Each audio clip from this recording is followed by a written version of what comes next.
കരമനയിൽ അഖിലിനെ തലക്കടിച്ചു കൊലപ്പെടുത്തിയ പ്രതികളെ കണ്ടെത്താൻ തിരച്ചിൽ ഊർജിതമാക്കി പോലീസ്. കൊലപാതകം നടന്ന പ്രദേശത്തെ CCTV ദൃശ്യങ്ങളിൽ നിന്നാണ് പ്രതികളെ തിരിച്ചറിഞ്ഞത്.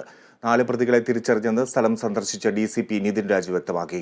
2019 നടന്ന അനന്തു വധക്കേസുമായി ബന്ധമുള്ളവരാണ് പ്രതികളെന്നും കൂടുതൽ പേർ കൃത്യത്തിൽ ഉൾപ്പെട്ടിട്ടുണ്ടോ എന്ന് പരിശോധിക്കുകയാണെന്നും DCP വ്യക്തമാക്കി.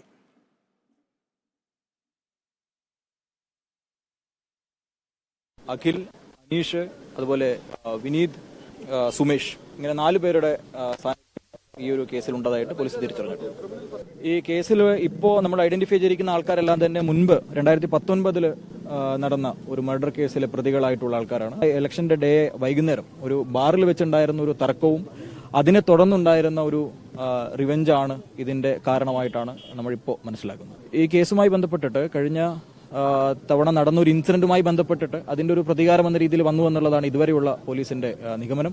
അതുമായി ബന്ധപ്പെട്ട ഒരു പ്രിപ്പറേഷനോട് കൂടിയിട്ട് തന്നെയാണ് ഡ്രൈവർ ഉൾപ്പെടെ ഒരാൾ ഡ്രൈവറായിട്ട് വണ്ടിയിൽ തന്നെ ഇരിക്കുമായിരുന്നു. ബാക്കി 3 ആൾക്കാരാണ് സീനിൽ കൃത്യമായ രീതിയിൽ ഉണ്ടായിരുന്നതെന്ന് നമ്മൾ മനസ്സിലാക്കുന്നു. എല്ലാ പ്രതികളെയും പോലീസ് ഐഡന്റിഫൈ ചെയ്തിട്ടുണ്ട്. പ്രതികളെ പിടികൂടാനുള്ള ഊർജിത ശ്രമമാണ് പോലീസിന്റെ ഭാഗത്ത്. ഈ സ്പോട്ടിൽ ഉള്ള ആൾക്കാരെ കൂടാതെ ഇതിന് പിന്നിൽ എന്തെങ്കിലും ഗൂഢാലോചനകളുണ്ടോ, ഏതെങ്കിലും കൂടുതലായിട്ടുള്ള ആൾക്കാരുടെ പങ്ക് ഇതിലുണ്ടോ എന്നുള്ള കാര്യങ്ങളൊക്കെ പോലീസ് പരിശോധിക്കുകയാണ്.